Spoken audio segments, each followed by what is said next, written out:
আসসালামু আলাইকুম। ইজি বায়োলজির সপ্তম অধ্যায়ে তোমাদের সকলকে স্বাগতম। আমি তোমাদের সাথে আছি তানভীরুল ইসলাম।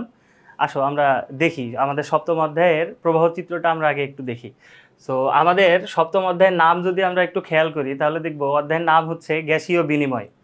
সো গ্যাসীয় বিনিময় বলতে আসলে কি? গ্যাসের আদান প্রদান বা এইরকম কোনো কিছুকেই তো আমরা বুঝি। সো আমাদের জীবনে আহ, মানুষ হিসেবে বা বিভিন্ন জীব হিসেবে আমাদের জীবনে আসলে দুইটা গ্যাসের গুরুত্ব অপরিসীম। আমাদের সাথে ওতপ্রোতভাবে জড়িত এই দুইটা গ্যাস। তো আমরা যদি একটু দেখি, সো আমাদের একটা গ্যাস হচ্ছে কার্বন ডাই অক্সাইড আর আরেকটা হচ্ছে অক্সিজেন।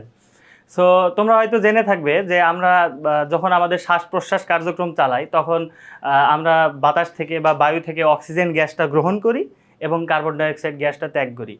সো জিনিসটা হয়তো দেখতে অনেক সিম্পল বা খুবই স্বাভাবিক প্রক্রিয়া মনে হয়, কিন্তু আমরা যদি এটার একটু গভীরে যেতে চাই যে আসলে আমাদের শরীরের কোন কোন অর্গ্যান বা অঙ্গ প্রত্যঙ্গগুলো এই গ্যাসীয় বিনিময়ের সাথে জড়িত, এবং এই পুরো আমাদের শরীরে যে একটা সংবহন তন্ত্র আছে যেটাকে রেসপিরেটরি সিস্টেম বলা হয় বা শ্বসন তন্ত্র, এটা নিয়ে আমরা একটু মোটামুটি বেসিক ধারণা আর কি এই অধ্যায়ে অর্জন করব। সো এই অধ্যায়ের প্রথম আমরা যদি একটু প্রবাহ চিত্র দেখি, আমরা মূলত এই অধ্যায়কে তিনটা মেজর ভাগে ভাগ করতে পারি। প্রথম ভাগে আমাদের থাকবে প্রাণীর গ্যাসীয় বিনিময়, যেটা আমি প্রথমেই বললাম যে আমরা আসলে গ্যাসীয় বিনিময় বলতে কি বুঝি।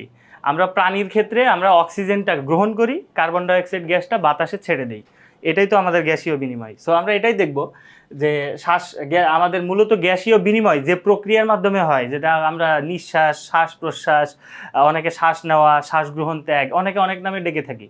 তো এই জিনিসটাকে আমরা শ্বাসক্রিয়া বলি। তো এই শ্বাসক্রিয়ার ভিতরে আসলে দুইটা জিনিসই পড়বে, একটা আমাদের অক্সিজেন শোষণ করা এবং কার্বন ডাইঅক্সাইড পরিবহন করা।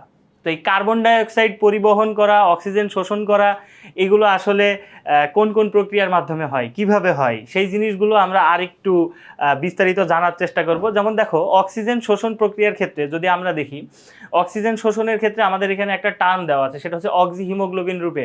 অর্থাৎ অক্সিজেন আমাদের আমরা যে নিঃশ্বাসের মাধ্যমে বা প্রশ্বাসের মাধ্যমে আমরা যে অক্সিজেনটা গ্রহণ করি, এই অক্সিজেনটা কিভাবে আমাদের শরীর গ্রহণ করে, মানে শরীরের একদম সেলুলার লেভেল বা কোষীয় পর্যায়ে কিভাবে যায়, এখানে একটা টার্ম বলা আছে, সেটা হচ্ছে অক্সি হিমোগ্লোবিন রূপে।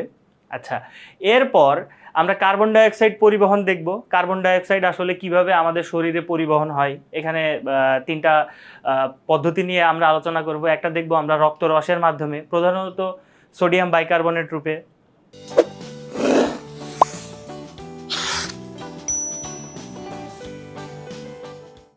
এরপরে আমরা দেখব আমাদের যে আরবিসি, রেড ব্লাড সেল বা লোহিত রক্তকণিকা আছে, তার মাধ্যমে ওখানে পটাশিয়াম বাইকার্বনেট রূপে কিভাবে কার্বন ডাইঅক্সাইড প্রবাহিত হয়।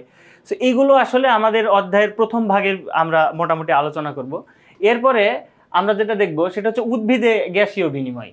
উদ্ভিদে মানে আমাদের প্রাণীদের দেহে যেভাবে আসলে আমরা অক্সিজেন এবং কার্বন ডাইঅক্সাইড আমরা পরিবহন করে থাকি, উদ্ভিদের ক্ষেত্রে কিন্তু পদ্ধতিটা মোটামুটি অন্যরকম। উদ্ভিদ কিন্তু ভিন্ন প্রক্রিয়ায় বা ভিন্ন উপায়ে তার এই যে গ্যাসীয় ট্রান্সফরমেশন বা চেঞ্জ যেটা, সেটা সে করে থাকে। তো উদ্ভিদের ক্ষেত্রে আমরা কয়েকটা প্রক্রিয়া দেখব, যেমন শ্বসন প্রক্রিয়া, প্রস্বেদন প্রক্রিয়া এবং সালোক সংশ্লেষণ প্রক্রিয়া। তো প্রস্বেদন জিনিসটাও মোটামুটি ইন্টারেস্টিং একটা টপিক। প্রস্বেদনও অনেকভাবে হয়, কিভাবে কিভাবে প্রস্বেদন হয়, বেসিক্যালি উদ্ভিদের কোন কোন অঙ্গগুলোর মাধ্যমে প্রস্বেদন হচ্ছে তার উপরে ভিত্তি করে আবার প্রস্বেদনকে আমরা ভাগ করব।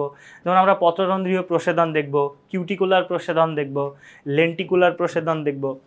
সো বেসিক্যালি আমরা তাহলে কি দেখলাম, ফার্স্ট পার্টে প্রাণীর দেহে কিভাবে গ্যাসীয় বিনিময় বা গ্যাসিয়াস এক্সচেঞ্জ যেটা, সেটা হচ্ছে। এরপরে আমরা দেখব যে উদ্ভিদে গ্যাসীয় বিনিময় কিভাবে হচ্ছে। অ্যান্ড লাস্ট পার্ট আমাদের, বিশেষ করে আমাদের প্রাণীদের দেহে, আমাদের মানুষের দেহে, আমি যে শুরুতেই বললাম যে আমাদের মানুষের দেহে গ্যাসীয় বিনিময় করার জন্য সুন্দর একটা তন্ত্র আছে, একটা অর্গানাইজড সিস্টেম, যেটাকে আমরা রেসপিরেটরি সিস্টেম অথবা শ্বসনতন্ত্র বলে থাকি। তো এই শ্বসনতন্ত্রের ভিতরে আসলে কে কে পড়ে?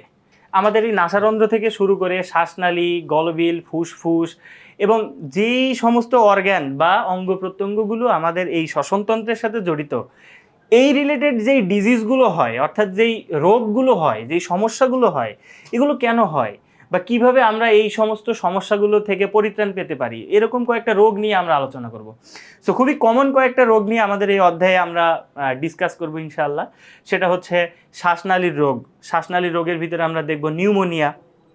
নিউমোনিয়া আসলে কি, নিউমোনিয়া কেন হয়, তারপরে আমরা অ্যাজমা, আমাদের খুবই বহুল প্রতীক্ষিত একটা রোগ, মানে গ্রামগঞ্জ বাসায় অলমোস্ট ডাস্ট অ্যালার্জি, এবং এখান থেকে যে অ্যাজমার এই যে ইভলিউশন বা অ্যাজমার এই যে সংখ্যা, এটা তো অনেক কমন হয়ে গেছে আমাদের জন্য। এরপরে ব্রঙ্কাইটিস, যদিও এটা মোটামুটি আনকমন ডিজিজ।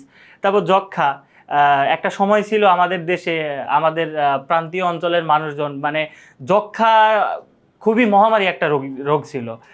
যদিও মানব কল্যাণে বা বিজ্ঞানের কল্যাণে বা মেডিকেল সায়েন্সের ডেভেলপমেন্টের কারণে এখন যক্ষ্মা মোটামুটি আমরা কম দেখি। এরপরে ফুসফুস ক্যান্সার।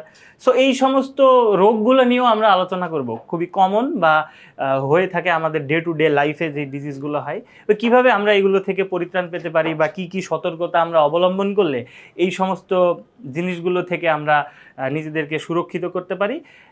মোটামুটি এগুলো নিয়েই আমরা এই অধ্যায়ে পড়াশোনা করব। সো এটাই ছিল হচ্ছে আমাদের এই অধ্যায়ের প্রবাহ চিত্র। এরপরে আমরা প্রত্যেকটা টপিক বিস্তারিত আলোচনা করব। সো ঠিক আছে, দেখা হবে পরবর্তী কোনো টপিকে।